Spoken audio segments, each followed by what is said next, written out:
வணக்கம் நண்பர்களே. நடிகர் விஜய் அவர்களுடைய தமிழக வெற்றிக் கழகம் அப்படிங்கிற கட்சியினுடைய கொடியை அவர் இன்றைக்கு அறிமுகப்படுத்துகிறார். அது இந்த கொடியை ஏற்கனவே அவர் அவருடைய இல்லத்திலே ஏற்றி வைத்து ஒரு முன்னோட்டம் பார்த்து விட்டார். அந்த நிலையில் அதிகாரப்பூர்வமாக அந்த கொடியை இன்று அறிமுகப்படுத்துகிறார். தமிழ்நாட்டு அரசியலின் வரலாற்றில் பல கொடிகள் உருவாகி இருக்கின்றன, பல அரசியல் கட்சிகள் உருவாகி இருக்கின்றன. அதில் முக்கியமாக திராவிடர் கழகம், ஏன்னா ஒரு நூற்றாண்டு தாக்கத்தை ஏற்படுத்தி கொண்டு இருக்கிற, இன்றும் கோலோச்சி கொண்டிருக்கிற அந்த இயக்கத்தினுடைய ஒரு மூதாதைய இயக்கம் அது திராவிடர் கழகம். அப்படிங்கிறதுனால அதை பற்றியே நாம் பார்க்க வேண்டியிருக்கு. அந்த திராவிடர் கழகம் 1938ஆம் ஆண்டு சுயமரியாதை இயக்க மாநாட்டில், சேலம் மாநாட்டில் அண்ணா அவர்கள் நிறைவேற்றிய தீர்மானம் அண்ணாதுரை தீர்மானம் என்று அந்த தீர்மானத்திற்கு ஒரு பெரிய புகழ் உண்டு. அவ்வளவு புகழ்பெற்ற அந்த தீர்மானத்தின் வழியாக நீதி கட்சி சுயமரியாதை இயக்கமாக உருக்கொண்டது. அதற்கு கருப்பு வண்ணத்தில் நடுவில் சிவப்பு வட்டமாக ஒரு வடிவம் அமைக்கப்பட்ட அந்த கொடி உருவாக்கப்பட்டது. அந்த சிவப்பு வட்டத்தை முத்தமிழறிஞர் கலைஞர் அவர்கள் விரலில் ஊசியால் குத்தி அந்த இரத்தத்தை வைத்து அந்த திலகத்தை வரைந்தார் என்பது வரலாற்று குறிப்பு. இப்படியெல்லாம் ஏன்னா அந்த இயக்கம் இன்று வரைக்கும் உயிர்ப்போடும் அதனுடைய கொள்கை கனல் அணையாமலும் இன்று வரை அது தகித்து கொண்டிருக்கிறது. அதனால் அதை நாம் நினைவு கூற வேண்டியிருக்கிறது. அப்படி ஒரு கொடி உருவாக்கப்பட்டது, அப்படி ஒரு இயக்கம் உருவானது. அதன் வழியாக திராவிட முன்னேற்ற கழகம் 1949ஆம் ஆண்டு உருவானது. அதற்கு அந்த இருவண்ண கொடி சிவப்பும் கருப்புமாக அந்த கொடியை உருவாக்கினார் அண்ணா.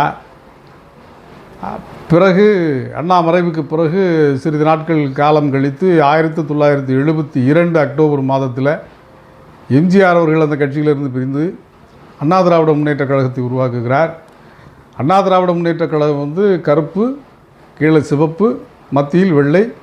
அதில் அண்ணாவின் அந்த விரலை காட்டி கொண்டு இருக்கக்கூடிய அண்ணாவினுடைய புகழ்பெற்ற அந்த உருவம் பொறிக்கப்பட்டிருக்கும். இன்று வரை அண்ணா திராவிட முன்னேற்ற கழகத்தின் கொடியாக அது திகழ்கிறது. இதற்கிடையில் 72க்கு பிறகு திராவிட முன்னேற்ற கழகத்தில் ஏற்பட்ட மிகப்பெரிய பிளவு என்று சொன்னால் 1993 மறுமலர்ச்சி திராவிட முன்னேற்ற கழகம், வைகோ அவர்கள் அந்த கட்சியை தொடங்கினார். அது மேலும் கீழும் சிவப்பு கருப்பு நடுவில் இந்த மாதிரியான ஒரு வடிவத்தில் அந்த ஒரு கொடியை உருவாக்கினார்கள். அதற்கு பிறகு என்று பார்த்தால் பெரிய கட்சியாக தொடங்கப்பட்டது. ஏன்னா இதுக்கிடையில் எம்ஜிஆர் மறைவுக்கு பிறகு நிறைய பேர் கட்சி தொடங்கினாங்க. நிறைய நடிகர்கள், பிரபலங்கள் நிறைய பேர் தொடங்கினாங்க. அதெல்லாம் வரலாற்றில் நிற்கலை. சிவாஜி கணேசன் உட்பட நிறைய பேர் தொடங்கினாங்க, அது நிற்கலை. அதற்கு பிறகு தேசிய முற்போக்கு திராவிடர் கழகம் என்ற கட்சி விஜயகாந்த் தொடங்கினார். அவருடைய மஞ்சள், கருப்பு, சிவப்புன்னு அது ஒரு விதமான அந்த முரசு சின்னத்தை மையமாக வைத்து அந்த கொடி வடிவமைக்கப்பட்டிருந்தது. அதற்கப்புறம் அதற்கு ஒரு 2 ஆண்டுகளுக்கு பிறகு நாம் தமிழர் அப்படின்னு சொல்லி சீமான் ஒரு கட்சியை ஆரம்பித்தார். தமிழ் தேசிய கொள்கை பேசுவதாக அந்த கட்சியை தொடங்கினார்கள். அந்த கட்சி தீபம் ஒன்று அது இருக்கும், அந்த ஒரு சிவப்பு வண்ணத்தில் மஞ்சள் நிறத்தில் ஒரு படம் இருக்கும். அதற்கு பிறகு தொடங்கப்பட்ட கட்சின்னு ஒன்றும் பெரிய அளவில் இல்லை. பாரதிய ஜனதா 80 தொடங்கப்பட்டது தேசிய கட்சி. ஆனால் இவற்றையெல்லாம் விட இந்த காலகட்டத்தில், இடைப்பட்ட காலகட்டத்தில் தமிழ்நாட்டிலே தோன்றிய இயக்கங்களில் திராவிட முன்னேற்ற கழகத்திற்கு அடுத்தபடியாக கொள்கை உயிர்ப்புடன் ஒரு திட்டமிட்ட கொள்கை, அதை நோக்கிய பயணம், அப்படி ஒரு தலைமை, இப்படி அமைந்த ஒரே கட்சி விடுதலை சிறுத்தைகள் கட்சி தான். திருமாவளவன் அவர்கள் தான் அதை இது பண்ணது. அது இந்த காலகட்டத்தில், இடைப்பட்ட காலத்தில் இப்போ கிட்டத்தட்ட ஒரு 30 ஆண்டுகள் 35 ஆண்டுகள் அவர் அரசியலில் பயணம் செய்கிறார். அந்த 90களின் இறுதியில் அந்த கட்சி, அதாவது முதல்ல ஒரு தேர்தலை புறக்கணிக்கிற இயக்கமாக தொடங்கப்பட்டு பிறகு தேர்தலில் போட்டியிடுகிற கட்சியாக அது மாறியது. இதில் நீங்கள் பார்த்தீங்கன்னா ஒரு வரலாற்றை இந்த சுருக்கமான வரலாற்றை பார்த்தீங்கன்னா திராவிட முன்னேற்ற கழகம் 49 தொடங்கப்பட்டு இப்போ 25 ஆண்டுகள் 75 ஆண்டுகள் ஆகப் போகிறது.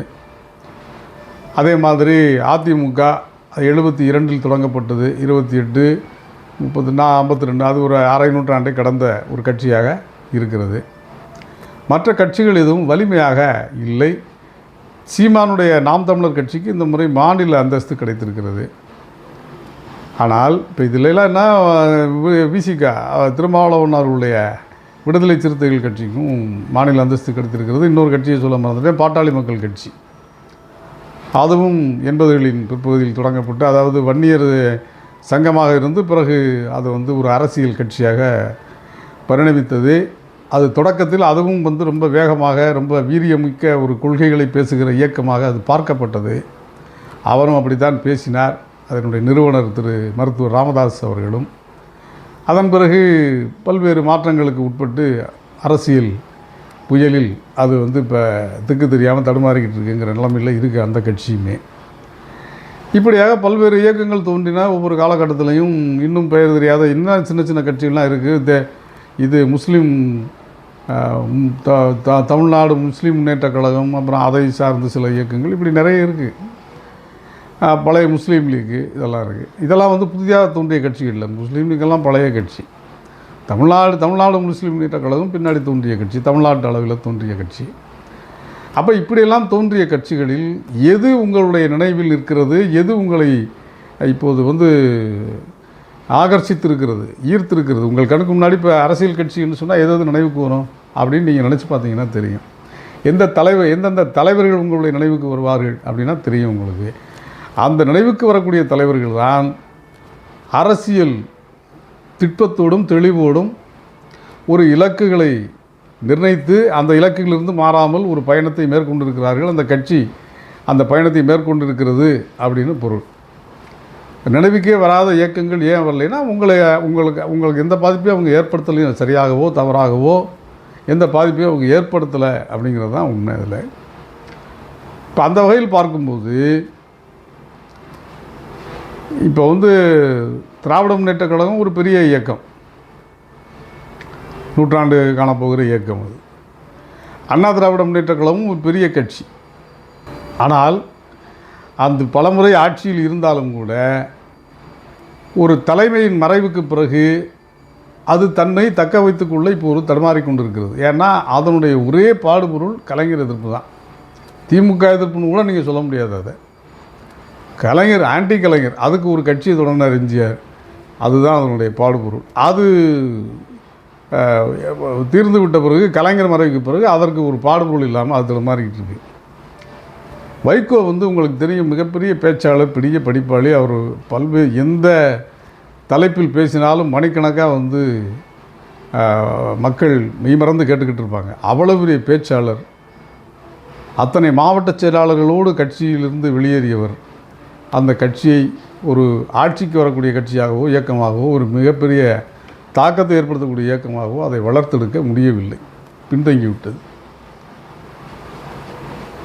விஜயகாந்தை பற்றி சொல்லவே வேண்டாம்.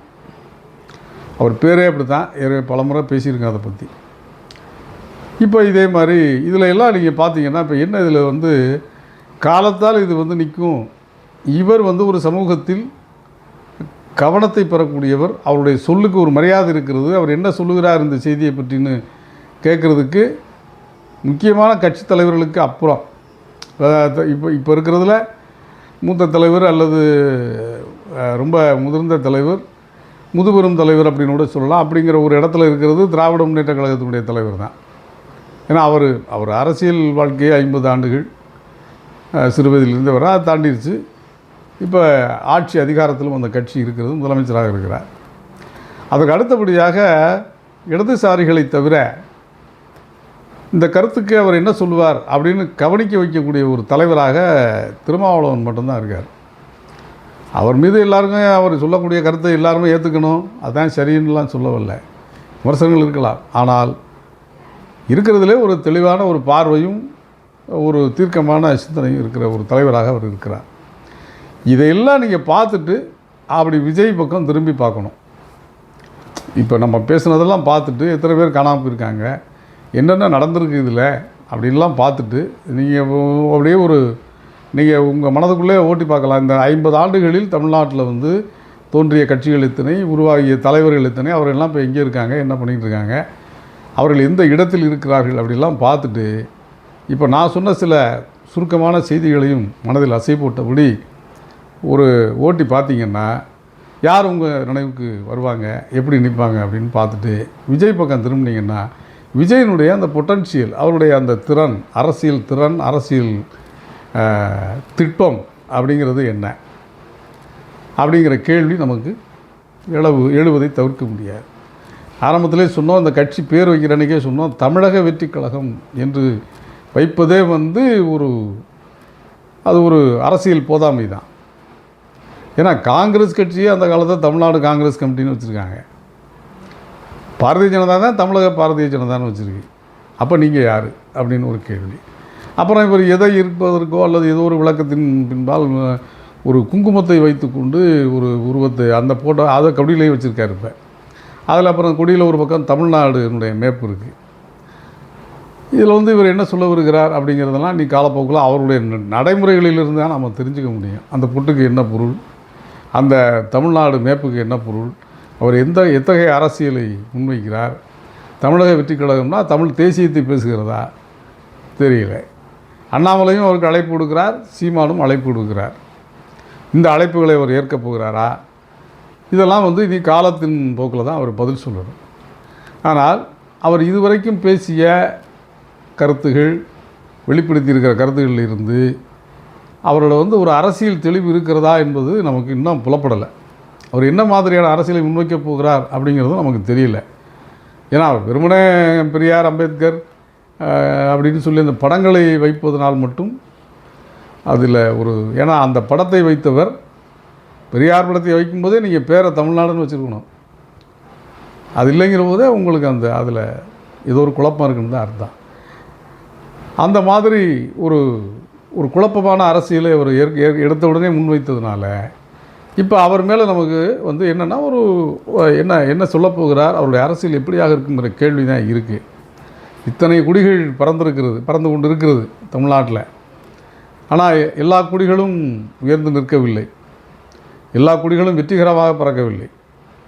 விஜயின் கொடி பறக்குமா அப்படிங்கிறது, இந்த விஜய் கட்சியினுடைய கொடி பறக்குமா அப்படிங்கிற கேள்விக்கு அவருடைய அரசியல் காலம் பதில் சொல்லும் அப்படிங்கிறதெல்லாம் கிடையாது. அவருடைய அரசியல் திட்டம், அவருடைய அரசியல் கொள்கை, அவருடைய தெளிவு தான் பதில் சொல்லணும். ஏன்னா நீங்கள் தமிழ்நாட்டை பொறுத்தவரை நீங்கள் இதுவரைக்கும் வரலாற்றை பார்த்தீங்கன்னா குறைந்தபட்சம் நீங்கள் கமிட்மெண்ட்டு, பொலிட்டிக்கல் ஐடியாலஜி கமிட்மெண்ட்டு முடியுமாங்க, ஒரு கொள்கை கடப்பாடு, குறைந்தபட்ச கொள்கையை நீங்கள் முன்வைக்காமல் அவர்கள் வந்து மக்கள் அவங்கள ஏற்றுக்கிறதில்ல.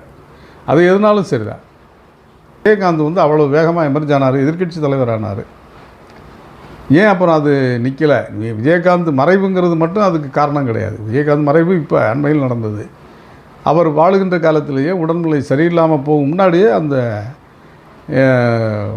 ஃபேட் ஆயிடுச்சு. அதனுடைய கட்சியினுடைய புகழ், அதனுடைய இருத்தல் எல்லாமே ஃபேட் ஆயிடுச்சு, வெளுத்துருச்சு. ஏன் அப்படின்னா உள்ளீடு இல்லை, அதனுடைய தெளிவில்லை, கொள்கை தெளிவில்லை. கொள்கை தெளிவில்லாமல் மக்கள் ஒரு கட்சியை ஏற்கவோ அதை வந்து அரியணையில் அமர்த்தி பார்க்கவோ நிச்சயமாக விரும்ப மாட்டார்கள். இதற்கெல்லாம் இத்தனை வைகோவை விட பெரிய தலைவர் வேணுமா? அவர் பேசாத அரசியலா, அவருக்கு புரியாத அரசியலா, தெரியாத அரசியலா, அவருக்கு இல்லாத அறிவாற்றலா, ஏன் அதை வந்து அவரால் வந்து செயல்படுத்த முடியல? இதையும் தாண்டி ஒன்று தேவைப்படுகிறது என்பது தான் வைகோ உதாரணம். நீங்கள் கொள்கை தெளிவு வேணும்னு சொல்கிறோம், ஆனால் கொள்கை தெளிவையும் தாண்டி, அந்த சிந்தனையையும் தாண்டி, பேச்சாற்றல், எழுத்தாற்றல், அறிவாற்றல் இதையெல்லாம் தாண்டி இன்னொன்றும் தேவைப்படுகிறது. ஒரு அரசியல் கட்சியை, இயக்கத்தை கட்டமைத்து தொண்டர்களை வழிநடத்தி செல்கிற அந்த ஆளுமை, அதுவும் தேவைப்படுகிறது என்பதற்கு தான் வைகோனுடைய அரசியல் வாழ்க்கை உதாரணம். அவருக்கு ஏற்பட்டிருக்கிற அந்த சரிவுகளும், அவர் அடைய முடியாத அவர் நினைத்த இலக்கை அடைய முடியாமல் போனதும் இதற்கெல்லாம் உதாரணம். அதையும் தாண்டி ஒன்று தேவைப்படுது அப்படின்னு. வெறும் பேச்சாளர்கள் மட்டும் தலைவர்களாகிவிட முடியாது என்பதற்கு அது மாதிரியான தலைவர்கள் உதாரணம். இப்படி இன்னும் நிறைய சிறு சிறு இயக்கங்கள் இருக்குது, நம்ம பேர் சொல்லாத இயக்கங்கள் நிறைய இருக்குது. இப்போ விஜய் வந்து ஏன் வந்து பெரிதாக கவனிக்கப்படுகிறார்? ஊடகங்கள் வந்து உடனே இப்போ தினமலரில் பெரிய செய்தியாக போடுறாங்க, விஜய் வந்து இன்றைய கொடியை அறிமுகப்படுத்துகிறார் அப்படின்னு போட்டிருக்காங்கன்னா, நடிகர் அவர். அது மட்டும் இல்லை, அவர் வந்து எப்படியாவது திமுகவை எதிர்ப்பாரா? அவங்களுக்கு ஒரே எதிர்பார்ப்பு எல்லாருக்குமே என்ன அப்படின்னா, விஜய் வந்துட்டார், ஒரு ஆள் வர்றாரு, இப்போ தான் எம்ஜிஆருக்கு அப்புறம் ஒரு ஆள் வர்றாரு, இவராவது திமுகவை எதிர்ப்பாரா? திமுகவை எதிர்த்து ஏதாவது செய்ய முடியுமா? ஏன்னா திமுகவை எதிர்ப்பதுங்கிறத தவிர இவங்களுக்கு வேறு அதிகபட்ச அரசியல் கவலையே கிடையாது தமிழ்நாட்டில். வேறு அதுக்கு மாற்றுனா நீங்கள் முறையான மாற்றம் முன்வைக்கணும்ல. திமுகவுக்கு மாற்றுனா நீங்கள் ஒரு அரசியல் மாற்றம் முன் வச்சில்ல, நீங்கள் அரசியல் களத்தில் இறங்கணும். அது இல்லாமல் வந்து ஒரு கதம்ப அரசியலாக எம்ஜிஆர் வச்சு முன்வைத்ததே கதம்ப அரசியல் தான். ஆனால் அதையும் தாண்டி அவர் வந்து ஒரு கிட்டத்தட்ட 50களில் இருந்து 20 ஆண்டுகள் 20 ஆண்டுகளுக்கு மேலே வந்து திமுகவோடு இரண்டரை கலந்திருந்தார். எம்ஜிஆர் மன்றம் வந்து திராவிட முன்னேற்ற கழகத்தோடு ஒரு கிளை அமைப்பாகவே செயல்பட்டது. அந்த திராவிட முன்னேற்றத்துக்கு கழக கொள்கைகளை அவர் திரைப்படத்தில் சொன்னார், பேசினார். அண்ணாவை பற்றி பெருமையாக காட்சிகளை அமைப்பார். அப்போ அதில் வந்து எல்லா திராவிட முன்னேற்ற கழகத்து தொண்டர்களும் அந்த திரைப்படத்தை பார்ப்பார்கள், அவரை ரசித்தார்கள். அதில் ஒரு சாரர் வந்து எம்ஜிஆருடைய ஃபாலோவர்ஸாக மாறினாங்க. ஏன்னா இப்போ திராவிட முன்னேற்ற கழக அந்த அந்த மரபுரி அந்த பழைய கொள்கைகளில் இறுக்கமாக இருக்கிறவர்கள் யாரும் எம்ஜிஆரோட போகல கடைசி வரைக்கும். அதை கொஞ்சம் அப்படி டைல்யூட் ஆகி, அதாவது ஒரு மாதிரி ஒரு கதம்ப மனப்பான்மை, கதம்ப உளவியல் இருக்கிறவங்க தான் கோயிலுக்கு போய்க்கலாம், எல்லாம் பண்ணிக்கலாம் அப்படிங்கிற மாதிரி ஒரு மனநிலை இருப்பாங்கள்ல. அந்த மனநிலை உள்ளவர்கள் தான் எம்ஜிஆரோட போனாங்க. ஒரு இறுக்கமான ஒரு உறுதியான கொள்கை பிடிப்பு உள்ளவர்கள், பகுத்தறிவு, சமூக நீதி, இதெல்லாம் வந்து ரொம்ப தெளிவான கொள்கை இது இருந்தவங்களாம் இங்கே தான் இருந்தாங்க, போகல. ஏன்னா துரைமுருகன் தான் அதுக்கு சான்று. இன்றைய மூத்த அமைச்சர், திராவிட முன்னேற்ற கழகத்தினுடைய மூத்த தலைவர் துரைமுருகன் அவர்கள் தான் அதற்கு சான்று. ஏன்னா அவர் அதை எம்ஜிஆர் படிக்க வச்சார். எனக்கு அவர் சொல்கிறார், எம்ஜிஆர் எனக்கு தெய்வம், ஆனால் எனக்கு கலைஞர் தான் தலைவர், திராவிட முன்னேற்ற கழகம் தான் என்னுடைய இயக்கம் அப்படிங்கிறார். இன்றைக்கும் அதை தான் சொல்லிகிட்டு இருக்கார் அவர். காரணம் என்னென்னா கொள்கை. அவர் ஏற்றுக்கொண்ட, அவர் உணர்ந்த, அவரோட இரண்டரை கலந்து விட்டு அந்த பகுத்தறிவு சிந்தனையை, கொள்கையை அவரால் விட்டு கொடுக்க முடியல. அதை விட்டுட்டு எம்ஜிஆரோட போக முடியல. ஏன்னா அதிமுகங்கிறது கொள்கை அடிப்படையில் உருவான இயக்கம் அல்ல, ஒரு தனிமனித எதிர்ப்பின் மீது கட்டப்பட்ட இயக்கம். அதுதான் காரணம். கலைஞர் மீது அவருக்கு கோபம், வெறுப்பு. கலைஞருக்கு எதிராக அவரை தீய சக்தி அப்படிங்கிறத அதிமுகவினுடைய ஒரே கொள்கை என்ன, முழக்கம் என்ன? கருணாநிதி தீய சக்தி. இதை தவிர அதிமுகவுக்கு வேறு ஏதாவது கொள்கை இருக்கா? ஏதாவது கொள்கை அடிப்படையில் ஒரு திட்டங்களை நிறைவேற்றியிருக்கிறாரா? எம்ஜிஆர் காலத்துலேயும் சரி, ஜெயலலிதா காலத்துலேயும் சரி. ஜெயலலிதா சொல்லுவாங்க டெல்லிக்கு அவர் பணியவே இல்லை. அதை ஒரு சில விஷயங்களில் அவருடைய சுவாபம், யாரையும் மதிக்கிறது இல்லை அப்படின்ட்டு.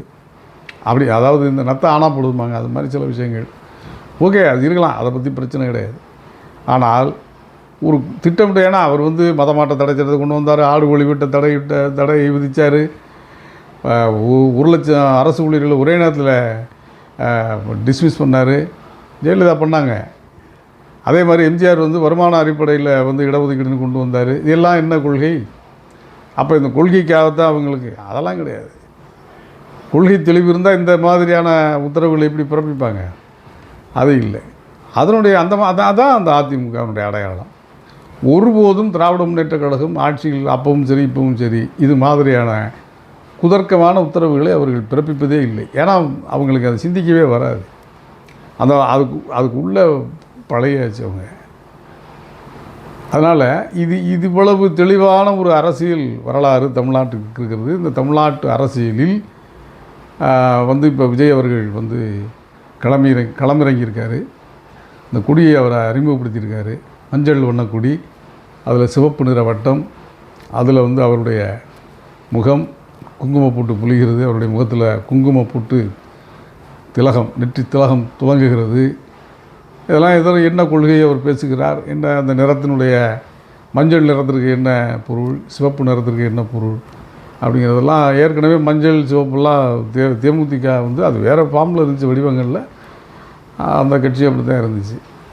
அதனால் இந்த நம்முடைய எதிர்பார்ப்பு வந்து விஜய் என்ன மாதிரியான கொள்கைகளை முன்வைக்கப் போகிறார் அப்படின்னு தான் இப்போ எதிர்பார்ப்பு. இதோடு ஒரு சின்ன செய்தியோடு நாம் இதை நிறைவு செய்வோம். பொதுவுடைமை இயக்கத்தினுடைய மிகப்பெரிய புகழ்பெற்ற கவிஞர் தணிகை செல்வன் அவர்கள்னு கேள்விப்பட்டிருப்பீங்க. பழைய தோழர்களுக்கு தெரியும். அவர் ஒரு தமிழ்நாட்டு அரசியலை ஒட்டி ஒரு பெரிய நூலை எழுதினார். அந்த நூலுக்காக ஒவ்வொரு கட்சியிலையும் போய் அந்த கட்சியினுடைய வேலை திட்டத்தின் என்ன கொள்கை விளக்க குறிப்பு அப்படிங்கிறத கேட்டு எல்லா கட்சி அலுவலகங்களுக்கும் அலைந்தார் அவர். இவர் போய் கேட்ட உடனே தான் அப்படி ஒன்று வேணுமா கட்சிக்குன்னு கேட்ட தலைமைகள்லாம் இருக்காங்க. இடதுசாரிகள்கிட்ட இருந்துச்சு, திராவிட முன்னேற்ற கழகத்திட்ட இருந்துச்சு. இதுதான் விடுதலை சிறுத்தைகள் கட்சிகிட்ட இது தெளிவான கொள்கை திட்டம் இருந்துச்சு. மற்றவங்கள்ட்ட பூரா எப்படின்னா அப்படியே அதிமுகவில் ஒன்று இருக்குது, அதை கொடுத்துருக்காங்க, அவர் வெளியிட்டிருக்கார். அதை அண்ணாயிசம் அப்படின்னு சொல்லி அப்புறம் அதுக்கு ஒரு விளக்கம் கொடுத்துருப்பாரு. அதுதான் அவங்களுடைய கொள்கை விளக்க குறிப்பேடு. இப்படி கொள்கையே இல்லாமலே நிறைய கட்சிகள் உருவாகி அது என்ன செய்கிறோம்னே தெரியாமல் அது பயணம் செய்து சில இப்போ மாநில கட்சியாக அங்கீகாரம் பெற்று விட்டது அப்படின்னு ஒரு சில கட்சிகளை சொல்லும்போது அது அந்த அங்கீகாரத்தினால் அது என்ன பயன், அந்த மக்களுக்கு என்ன பயன், அது என்ன மாதிரியான அரசியலை முன்வைத்து களமாட போகிறதுங்கிறதெல்லாம் முக்கியம். அதில் கவனிக்க வேண்டியது. அதற்கு பிறகு அந்த கட்சி விளைவிப்பிட்டால் அதில் நமக்கு அந்த சமூகத்திற்கு ஒரு பயன் இருக்கிறது. இந்த மாதிரியான கவலைகள் எல்லாம் ஒரு அரசியல் இயக்கம் தொடங்கப்படுகிற போது இருக்குது. ஏன்னா எம்ஜிஆர் கட்சி தொடங்கும் போது அது இந்த அளவிற்கு நிற்குமான்னு தெரியல யாருக்கும். ஆனால் இன்றைக்கி அரை நூற்றாண்டை கடந்துருச்சு. அந்த கட்சியினுடைய தாக்கம் இப்போ அந்த கடைசியாக இந்த 3 வருஷமாக தான் அந்த கட்சி ஆட்சியில் இல்லை. திராவிட முன்னேற்ற கழகத்தை விடவும் அதிகமான காலத்தில் அதிமுக ஆட்சியில் இருந்துச்சு. ஒரு குழப்பமான கொள்கை தெளிவற்ற ஒரு கட்சி நீண்ட காலம் தமிழ்நாட்டில் ஆட்சியில் இருந்துச்சு. இந்த மாதிரியான விபத்துகள் இனிமேலும் ஏற்படாமல் இருக்க தமிழக மக்கள் கொள்கை தெளிவோடும் அரசியல் தெளிவோடும் இருப்பார்கள் என்று நாம் நம்புகிறோம். அதே மாதிரி வரக்கூடிய கட்சிகளும் ஒரு கொள்கையை ஒரு தெளிவோடு முன்வைத்தால் நமக்கு அது பிரச்சனை கிடையாது. எந்த கொள்கை சரின்னு முடிவெடுக்கிறதுக்கு நமக்கு ஒரு வாய்ப்பு இருக்குது மக்களுக்கு. அப்படி விஜயனுடைய கட்சியும் ஒரு சிறந்த கொள்கையை முன்வைத்து களமாடினார். அதை மக்கள் வரவேற்கத்தான் செய்வார்கள். அதில் ஒன்றும் எந்த மாறுபாடும் கிடையாது. பார்க்கலாம் அவர் எத்தகைய கொள்கையை முன்வைக்கப் போகிறார் என்பதை பொறுத்திருந்து பார்ப்போம். நன்றி நண்பர்களே. மற்றொரு செய்தியோடு விரைவில் சந்திப்போம்.